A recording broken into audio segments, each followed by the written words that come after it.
ವಿಶ್ವಾನಿನೋ ದುರ್ಗಃ ಜಾತವೇದ ಸಿಂಧುನ್ನನಾವಾದುರಿತಾತಿ ಪರ್ಷಿ ಅಗ್ನೇ ಅತ್ರಿವನ್ಮನಸಾ ಗೃಢಾನೋಸ್ಮಾಕಂ ಬೋಧ್ಯವಿತಾ ತನೂನಾಂ. ಶ್ರೀ ಗುರುಭ್ಯೋ ನಮಃ. ಹರಿ ಓಂ. ಆತ್ಮೀಯ ಪ್ರಿಯ ಪ್ರೇಕ್ಷಕ ಮಿತ್ರರೇ, ನಿಮ್ಮೆಲ್ಲರ ಜೀವನ ಸುಖಕರ, ಸಮೃದ್ಧಿಕರ, ಲಾಭಕರವಾಗಿರಲಿ ಅಂತ ನನ್ನ ಆರಾಧ್ಯ ದೇವಿ ಹೊರನಾಡು ಅನ್ನಪೂರ್ಣೇಶ್ವರಿಯ ಪಾದಗಳಿಗೆ ನಮಸ್ಕರಿಸ್ತಾ, ಪ್ರಿಯ ಪ್ರೇಕ್ಷಕ ಮಿತ್ರರೇ, ಮಕರ ರಾಶಿ ಡಿಸೆಂಬರ್ ತಿಂಗಳ ಮಾಸ ಭವಿಷ್ಯ ಹೇಗಿದೆ ಅನ್ನುವಂಥದ್ದನ್ನು ಈ ವಿಡಿಯೋಲಿ ನಾವು ನೋಡೋಣ. ಮುಖ್ಯವಾಗಿ 2 ಗ್ರಹಗಳ ಬದಲಾವಣೆ, ದೊಡ್ಡ ಪ್ರಮಾಣದ ಅನುಕೂಲ ಮಕರ ರಾಶಿಯವರಿಗೆ ಈ ತಿಂಗಳು. ಹೇಗೆ ಅಂತಂದರೆ, ಸಾಡೆ ಸಾತಿಯ ಅಂತ್ಯಭಾಗಕ್ಕೆ ನೀವು ಇನ್ನೇನು ಬಂದುಬಿಟ್ರಿ, ಅಂದರೆ ಇನ್ನೇನು ಮುಗಿಯುತ್ತೆ, ಇನ್ನೊಂದು 3-4 ತಿಂಗಳಲ್ಲಿ ಸಾಡೆ ಸಾತಿ ಕಂಪ್ಲೀಟ್ ಆಗೋಗುತ್ತೆ. ಅತ್ಯಂತ ಶುಭ ಫಲ ಒಂದಾದರೆ, ಎರಡನೇದು ನಿಮಗೆ ಗುರುಬಲ ಅನ್ನುವಂಥದ್ದಿದೆ. ನಿಮ್ಮ ರಾಶಿಯಿಂದ 5ನೇ ಮನೆಯಲ್ಲಿ ಗುರುವಿನ ಒಂದು ಸ್ಥಾನದಿಂದ 9ನೇ ಮನೆ ದೃಷ್ಟಿ, ಈ ಥರದ್ದೆಲ್ಲ ನಿಮಗೆ ತುಂಬ ಪಾಸಿಟಿವ್ ಇದೆ. ಶುಕ್ರ 2ನೇ ತಾರೀಕು ನಿಮ್ಮ ರಾಶಿಗೆ ಬರ್ತಾ ಇದ್ದಾರೆ, ಅದೊಂದು ಬಲ ನಿಮಗೆ. ಯಾಕೆ ಅಂತಂದರೆ ಮಕರ ರಾಶಿಯವ್ರಿಗೆ ಪಂಚಮ ಸ್ಥಾನಾಧಿಪತಿ ಅಂತ ಹೇಳ್ತೀವಿ, ಯಾರು? ಶುಕ್ರ. ಹಾಗೆ ಮಕರ ರಾಶಿಗೆ ದಶಮಾಧಿಪತಿನೂ ಶುಕ್ರನೇ ನಿಮ್ಮ ರಾಶಿಗೆ ಬರ್ತಾ ಇರೋದು ಮೇಜರ್ ಪ್ಲಸ್ ಪಾಯಿಂಟು. ಜೊತೆಗೆ 16ನೇ ತಾರೀಕುವರೆಗೂ ಸೂರ್ಯ ಲಾಭಸ್ಥಾನದಲ್ಲಿ ಇರ್ತಾರೆ, ಅದು ತುಂಬ ಒಳ್ಳೆಯದು. 16ನೇ ತಾರೀಕು ನಂತರ ಸೂರ್ಯ ವೀಕ್ ಆಗ್ತಾರೆ. ಸರಿ, ಹಾಗಾದರೆ 3ನೇ ಮನೆಯಲ್ಲಿ ರಾಹು, ಅದು ಒಳ್ಳೆಯದು. 9ನೇ ಮನೆ ಕೇತು ಒಳ್ಳೆಯದು. ಇನ್ನು ದಶಮ ಸ್ಥಾನದಲ್ಲಿರ್ತಕ್ಕಂಥ ವಿಶೇಷವಾದ ಗ್ರಹ ಬುಧ ಮಧ್ಯಮ ಫಲ, ನ್ಯೂಟ್ರಲ್ಲು. ಕುಜ ಅಂತೂ ನಿಮಗೆ 7ನೇ ಮನೆಯಲ್ಲಿದ್ದಾರೆ, ಸಂಪೂರ್ಣ ಕುಜ ದೋಷ. ಸ್ವಲ್ಪ ಕುಜ ನಿಮಗೆ ನೆಗೆಟಿವ್ ಇದೆ. ಅದು ಬಿಟ್ಟರೆ ಇನ್ನು ಯಾವ ಗ್ರಹಗಳು ನಿಮಗೇನು ಹೆಚ್ಚಿನ ಪ್ರಮಾಣದ ಸಮಸ್ಯೆಗಳು ಮಾಡುವಂಥದ್ದಿಲ್ಲ. ಇನ್ನು ಈ ತಿಂಗಳು ವಿಶೇಷನ, 7ನೇ ತಾರೀಕು ಸ್ಕಂದ ಷಷ್ಠಿ ಸುಬ್ರಹ್ಮಣ್ಯನ ಆರಾಧನೆ, ಹಾಗೆ 13ನೇ ತಾರೀಕು ಶಿವದೀಪೋತ್ಸವ, 14ನೇ ತಾರೀಕು ದತ್ತಾತ್ರೇಯರ ಜಯಂತಿ, 23ನೇ ತಾರೀಕು ಕಾಲಭೈರವಾಷ್ಟಮಿ. ಇದೆಲ್ಲ ಈ ಮಾಸದ ವಿಶೇಷ. ಆದರೆ ಈ ತಿಂಗಳು ಹೇಗಿರುತ್ತೆ ಮಕರ ರಾಶಿಯವರಿಗೆ? ಗುರುಬಲ ಇದೆ ಅನ್ನುವಂಥ ಸಂತಸ ಸುದ್ದಿ. ಸಾಲಬಾಧೆ ಕಡಿಮೆ ಆಗುತ್ತೆ ನೋಡಿ ನಿಮಗೆ. ಮಕರ ರಾಶಿಯವ್ರಿಗೆ ಈ ತಿಂಗಳು ಸ್ವಲ್ಪ ಸಾಲಬಾಧೆ ಕಡಿಮೆ ಆಗುತ್ತೆ. ಏನೇನು ಚೆನ್ನಾಗಿದೆ ಹಾಗಾದರೆ? ವಿದ್ಯಾರ್ಥಿಗಳಿಗೆ ಉತ್ತಮ ಫಲ ಈ ತಿಂಗಳು. ಮಧ್ಯವರ್ತಿ ಕೆಲಸ ಮಾಡುವಂಥವ್ರಿಗೆ ಧನ ಲಾಭ, ಅಧಿಕ ತಿರುಗಾಟ ಇರುತ್ತೆ, ಆದರೂ ಕೂಡ ಒಳ್ಳೆಯ ಫಲ ಇರುತ್ತೆ. ವಾಹನ ಚಾಲನೆಯಲ್ಲಿ ಕೂಡ ನಿಮಗೆ ಅತಿ ಹೆಚ್ಚಿನ ಲಾಭವನ್ನು ಪಡೀತೀರಾ. ಉತ್ತಮವಾದಂಥ ಪ್ರಗತಿ ನಿಮಗಾಗುವಂಥದ್ರಲ್ಲಿ ಸಂದೇಹವೇ ಇಲ್ಲ. ಮನೆ ಕಟ್ಟುವ ಹಾಗೂ ಮನೆ ಖರೀದಿ ಮಾಡುವಂಥ ವಿಚಾರದಲ್ಲಿ ಮನಸ್ಸು ನಿಮ್ಮದಾಗುತ್ತೆ, ಅದರದ್ದು ಕಾರ್ಯ ಯಶಸ್ಸು ನಿಮಗೆ ಸಿಗುತ್ತೆ. ಸಮಾಜದಲ್ಲಿ ಉತ್ತಮವಾದ ಸ್ಥಾನಮಾನ, ಗೌರವ, ವೃತ್ತಿ ಜೀವನದಲ್ಲಿ ನಿಮಗೆ ಅಭಿವೃದ್ಧಿಯನ್ನು ಕಾಣಬಹುದು. ಕೋರ್ಟ್ ಕಚೇರಿ ವಿಚಾರಗಳಲ್ಲಿ ಜಯಪ್ರಾಪ್ತಿ, ಬಂಧುಗಳ ಆಗಮನದಿಂದ ಸಂತಸದ ವಾತಾವರಣ, ರೈತರಿಗೆ ಕೃಷಿ ಕ್ಷೇತ್ರದಲ್ಲಿ ಉತ್ತಮವಾದ ಪ್ರಗತಿ, ಮೃಷ್ಟಾನ್ನ ಭೋಜನ, ಧನಲಾಭ. ಇನ್ನು ರಾಜಕೀಯ ಕ್ಷೇತ್ರದಲ್ಲಿರ್ತಕ್ಕಂಥವ್ರು ಕೂಡ ಹೆಚ್ಚಿನ ಫಲ ಅಭಿವೃದ್ಧಿಯನ್ನು ಪಡಿಬಹುದು. ಅಧಿಕಾರ ಪಟ್ಟಕ್ಕೆ ಏರುವಂತಹ ಸಾಧ್ಯತೆ. ಹೋಟೆಲ್ ಉದ್ಯಮಿಗಳಿಗೆ, ಹೋಟೆಲ್ ವ್ಯಾಪಾರಿಗಳಿಗೆ, ಸಣ್ಣ ಪ್ರಮಾಣದ ಉದ್ಯಮ, ಸಣ್ಣ ವ್ಯಾಪಾರ ಮಾಡುವಂಥವ್ರಿಗೆ, ಹೂವು, ಹಣ್ಣು, ತರಕಾರಿ, ಹಾಲು ಇತ್ಯಾದಿ ವ್ಯಾಪಾರ ಮಾಡುವಂಥವ್ರಿಗೂ ಕೂಡ ತುಂಬ ಚೆನ್ನಾಗಿದೆ. ಇನ್ನು ಆದಾಯಕ್ಕಿಂತ ಹೆಚ್ಚಿನ ನಷ್ಟ ಅನ್ನೋದಕ್ಕಿಂತ ಖರ್ಚು ಜಾಸ್ತಿ ಆಗುತ್ತೆ, ಅದನ್ನು ಸ್ವಲ್ಪ ಬ್ಯಾಲೆನ್ಸ್ ಮಾಡಬೇಕು. ಮಿತ್ರರಿಂದ ಸಹಾಯ, ಮನೆಯಲ್ಲಿ ಸಂತಸದ ವಾತಾವರಣ, ವಿವಾಹ ಸಂಬಂಧಪಟ್ಟಂಥ ಕೆಲಸ ಕಾರ್ಯಗಳಲ್ಲಿ ಜಯಪ್ರಾಪ್ತಿ, ಷೇರು ವ್ಯವಹಾರದಲ್ಲಿ ಉತ್ತಮವಾದ ಲಾಭವನ್ನು ಕೂಡ ನೀವು ಗಳಿಸ್ಬೋದು. ಇನ್ನು ನೂತನ ಕೆಲಸ ಕಾರ್ಯಗಳಲ್ಲಿ ಜಯಪ್ರಾಪ್ತಿ, ಉನ್ನತ ವ್ಯಾಸಂಗಕ್ಕೆ ವಿದೇಶಕ್ಕೆ ಹೋಗಿ ಬರುವಂಥದ್ದು ಅಥವಾ ಸ್ವದೇಶದಲ್ಲೇ ಉನ್ನತ ವ್ಯಾಸಂಗ ಮಾಡುವಂಥದ್ದು, PhD ಪೋಸ್ಟ್ ಇದೆಲ್ಲ. ಮನೆಯಲ್ಲಿ ಶುಭ ಕಾರ್ಯದ ವಿಚಾರವಾಗಿ ಸಕ್ಸಸ್ ಇದೆ. ಚರಾಸ್ತಿ ಸ್ಥಿರಾಸ್ತಿ ಎರಡೂ ಕೂಡ ನಿಮಗೆ ಸಿಗುವಂಥ ಸಾಧ್ಯತೆ. ವಾಹನ ಖರೀದಿಗೆ ಈ ಮಾಸ ತುಂಬ ಉತ್ತಮವಾದ ಫಲ ಇದೆ ಮತ್ತು ಸಹಾಯ ಅನ್ನುವಂಥದ್ದು ಹೆಚ್ಚು ಸಿಗುತ್ತೆ ನಿಮಗೆ, ಅದರಲ್ಲಿ ಸಂದೇಹನೇ ಇಲ್ಲ. ಕೈಗಾರಿಕೋದ್ಯಮಗಳಲ್ಲಿ ಅಭಿವೃದ್ಧಿ ಅನ್ನುವಂಥದ್ದು ಕಾಣ್ಬೋದು. ದೊಡ್ಡ ಹುದ್ದೆಯಲ್ಲಿರ್ತಕ್ಕಂಥ ಅಧಿಕಾರಿಗಳು ಕೂಡ ಶುಭ ಫಲ, ಉತ್ತಮ ಪ್ರಗತಿ, ಅದೃಷ್ಟದ ಮಾಸ, ಐಶ್ವರ್ಯ ಪ್ರಾಪ್ತಿ, ಗೌರವ, ಅಭಿವೃದ್ಧಿ. ಇನ್ನು ನೆಗೆಟಿವ್ ಏನಪ್ಪ ಅಂತಂದರೆ, ಸಣ್ಣ ಪ್ರಮಾಣದ ಬೇಸರ ಈ ಒಂದು ತಿಂಗಳಲ್ಲಿ ನಿಮಗೆ ಉಂಟು ಮಾಡುತ್ತೆ. ಸ್ವಲ್ಪ ಸೋಂಬೇರಿ, ನಿಧಾನಗತಿಯಾದಂಥ ಅಭಿವೃದ್ಧಿ, ಕೆಲಸ ಕಾರ್ಯಗಳಲ್ಲಿ ಸ್ವಲ್ಪ ವಿಳಂಬ ಆಗುವಂಥದ್ದು. ಮಾಸದ ಅಂತ್ಯದಲ್ಲಿ ಒಂದು ಸ್ವಲ್ಪ ಉತ್ತಮ ಫಲ ಕಾಣಬಹುದು.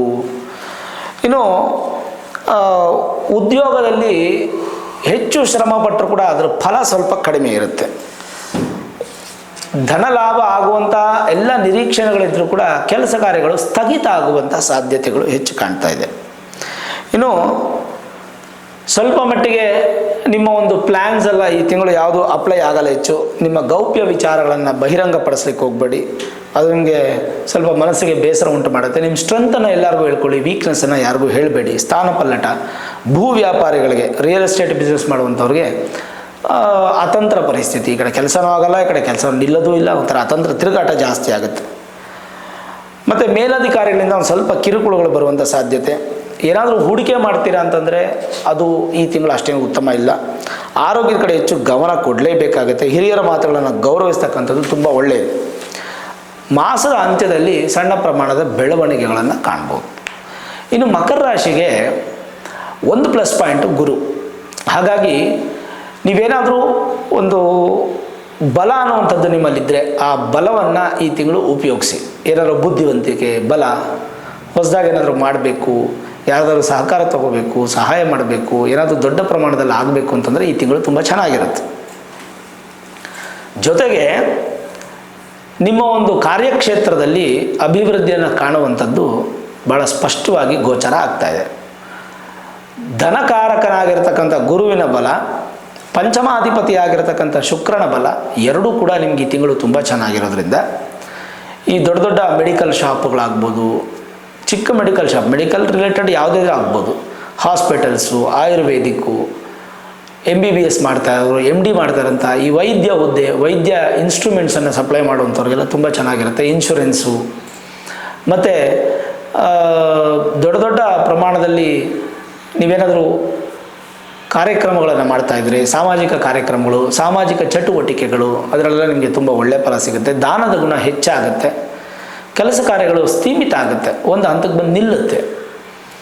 ಮತ್ತು ನೀವೇನಾದರೂ ಬಲಿಷ್ಠವಾದ ಫಲಗಳನ್ನು ಪಡಿಬೇಕು ಅಂತಂದರೆ ಖಂಡಿತ ಸೂರ್ಯನನ್ನು ಆರಾಧನೆ, ಕುಜನನ್ನು ಆರಾಧನೆ ಮಾಡಬೇಕು. 7ನೇ ಮನೆ ಕುಜದಿಂದ ಸ್ವಲ್ಪ ಕೋಪ, ಸಾತ್ವಿಕ ಜೀವನ ಕಡಿಮೆ, ರಾಜಸಿಕ ತಾಮಸಿಕ ಹೆಚ್ಚಾಗಿ ಒಂದು ಸ್ವಲ್ಪ ಬಲವರ್ಧನೆ ಜಾಸ್ತಿ ಆಗುವಂತಹ ಸಾಧ್ಯತೆಗಳು ಜಾಸ್ತಿ ಇರುತ್ತೆ. ಅದರಿಂದ ಸ್ವಲ್ಪ ಸುಮ್ಮನೆ ಕೋಪ ಮಾಡ್ಕೊಂಬಿಡೋದು, ಸುಮ್ಮನೆ ಬೈಯೋದು, ಹಠ ಜಾಸ್ತಿ ಇರುತ್ತೆ. ವಿದ್ಯಾರ್ಥಿಗಳಿಗೆ ಸ್ವಲ್ಪ ಕಣ್ದೃಷ್ಟಿ ಜಾಸ್ತಿ ಆಗುವಂಥದ್ದು ಈ ತಿಂಗಳ ಸಾಧ್ಯತೆ ಹೆಚ್ಚಾಗಿರುತ್ತೆ.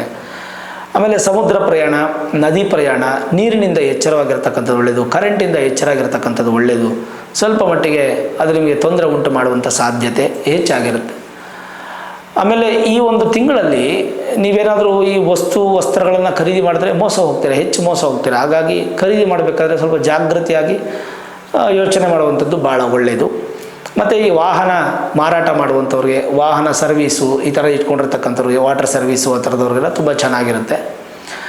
ಎಲೆಕ್ಟ್ರಾನಿಕ್ಸ್ ಆ್ಯಂಡ್ ಎಲೆಕ್ಟ್ರಿಕಲ್ಸು ಈ ಉದ್ಯಮದಲ್ಲಿರ್ತಕ್ಕಂಥವ್ರಿಗೆ, ಮೊಬೈಲ್ ಮಾರಾಟ ಮಾಡುವಂಥವ್ರಿಗೆ, ಕಂಪ್ಯೂಟರ್ ಮಾರಾಟ ಮಾಡುವಂಥವ್ರಿಗೆ, ಅದರದ್ದು ಸೇಲ್ಸು ಸರ್ವೀಸು ಎರಡೂ ಮಾಡುವಂಥವ್ರಿಗೆಲ್ಲ ತುಂಬ ಚೆನ್ನಾಗಿರುತ್ತೆ. ಬಡ್ಡಿ ವ್ಯವಹಾರ, ಚೀಟಿ ವ್ಯವಹಾರ ಈ ಥರದ್ದು ಮಾಡುವಂಥವ್ರಿಗೆ ಒಂದು ಸ್ವಲ್ಪ ಎಲ್ಲೋ ಅನಾನುಕೂಲಗಳು ಸಾಧ್ಯತೆ ಜಾಸ್ತಿ ಇರುತ್ತೆ. ಅದರಿಂದ ಸ್ವಲ್ಪ ದುಡ್ಡು ನಷ್ಟ ಆಗುವಂಥ ಸಾಧ್ಯತೆ. ನಿದ್ರೆ ಕಡಿಮೆ, ಮಕರ ರಾಶಿಯವ್ರಿಗೆ ಈ ತಿಂಗಳು ನಿದ್ರೆ ಕಡಿಮೆ, ಸ್ವಲ್ಪ ಸ್ಟ್ರೆಸ್ ಜಾಸ್ತಿ. ಅದನ್ನೆಲ್ಲ ಬ್ಯಾಲೆನ್ಸ್ ಮಾಡಬೇಕಂದ್ರೆ ನೀವು ಯೋಗ ಮೆಡಿಟೇಷನ್ನ ಮಾಡಿಕೊಂಡು ತಕ್ಕ ಮಟ್ಟಿಗೆ ನೀವು ಒಂದು ಸ್ವಲ್ಪ ನಿಮ್ಮನ್ನು ನೀವು ತುಂಬ ಬಲಿಷ್ಠವಾಗಿ ತೊಡಗಿಸ್ಕೊಳ್ಬೇಕು. ಶರೀರದ ಆಲಸ್ಯವನ್ನು, ಶರೀರದ ಹಿಂಸೆಯನ್ನು ಹೆಚ್ಚು ಪಡ್ಕೊಳ್ಳದೆ ಒಂದು ಸ್ವಲ್ಪ ಬ್ಯಾಲೆನ್ಸ್ ಮಾಡೋದು ಉತ್ತಮ. ಓವರಾಲ್ ನೋಡಿದಾಗ ಮಕರ ರಾಶಿಯವ್ರಿಗೆ ದೊಡ್ಡ ಪ್ರಮಾಣದ ನಷ್ಟ ಅಂತಿಲ್ಲ, ದೊಡ್ಡ ಪ್ರಮಾಣದ ಲಾಭ ಅಂತಿಲ್ಲ. ಸರಾಸರಿ ಸಗಟಾಗಿ ಒಂದು ಮಧ್ಯಮದ ಒಂದು ಫಲ ಅನ್ನುವಂಥದ್ದು ನೀವು ಅಪೇಕ್ಷೆ ಪಡ್ಬೋದು. ಏನಾದರೂ ಚೇಂಜಸ್ ಮಾಡ್ತಾ ಇದ್ದೀನಿ, ದೊಡ್ಡ ಪ್ರಮಾಣದಲ್ಲಿ ನಾನು ಬದಲಾವಣೆ ಮಾಡಬೇಕು, ಅಥವಾ ನನ್ನ ಮೂಲ ಜಾತಕದ ಬಗ್ಗೆ ತಿಳ್ಕೋಬೇಕು ಅಂತಂದರೆ ನಿಮ್ಮ ಮೂಲ ಜಾತಕ ಅಥವಾ ಜನ್ಮ ಜಾತಕ ಏನಿದೆ ಅದನ್ನು ವೇದಿಕ್ ಅಸ್ಟ್ರಾಲಜಿ, ಹೈಯರ್ ಅಸ್ಟ್ರಾಲಜಿ ಪ್ರೆಡಿಕ್ಷನ್ಸನ್ನು ಮಾಡಿಸ್ಕೊಂಡು ಬೇಕಾದ ಸುಲಭ ಪರಿಹಾರಗಳನ್ನು ಮಾಡ್ಕೊಳ್ಳಿ. ಖಂಡಿತ ಮಕರ ರಾಶಿಯವರಿಗೆ ಉತ್ತಮ ಫಲ ಸಿಗುತ್ತೆ. ನೋಡೋದ್ರಲ್ಲ ವೀಕ್ಷಕರೇ, ಮಕರ ರಾಶಿಯವ್ರಿಗೆ ಹೇಗಿದೆ ಡಿಸೆಂಬರ್ ತಿಂಗಳ ಮಾಸ ಭವಿಷ್ಯ ಅಂತ. ಈ ವಿಡಿಯೋ ಇಷ್ಟ ಆಗಿದರೆ ಲೈಕ್ ಮಾಡಿ, ಶೇರ್ ಮಾಡಿ, ಮುಖ್ಯವಾಗಿ ನಮ್ಮ ಚಾನಲ್ಗೆ ಸಬ್ಸ್ಕ್ರೈಬ್ ಮಾಡಿ, ಬೆಲ್ ಐಕಾನನ್ನು ಪ್ರೆಸ್ ಮಾಡಿ. ಪ್ರತಿನಿತ್ಯ ನಾನು ಪೂಜೆ ಮಾಡುವಂತಹ ನನ್ನ ಆರಾಧ್ಯ ದೇವಿ ಹೊರನಾಡು ಅನ್ನಪೂರ್ಣೇಶ್ವರಿಯ ಆಶೀರ್ವಾದ, ಅನುಗ್ರಹ ಸದಾಕಾಲ ಮತ್ತೊಮ್ಮೆ ನಿಮ್ಗೆ ಸಿಗಲಿ ಅಂತ ಪ್ರಾರ್ಥನೆ ಮಾಡ್ತಾ, ಸರ್ವೇ ಜನಾಃ ಸುಖಿನೋ ಭವಂತು, ಸಮಸ್ತ ಸನ್ಮಂಗಳಾನಿ ಭವಂತು.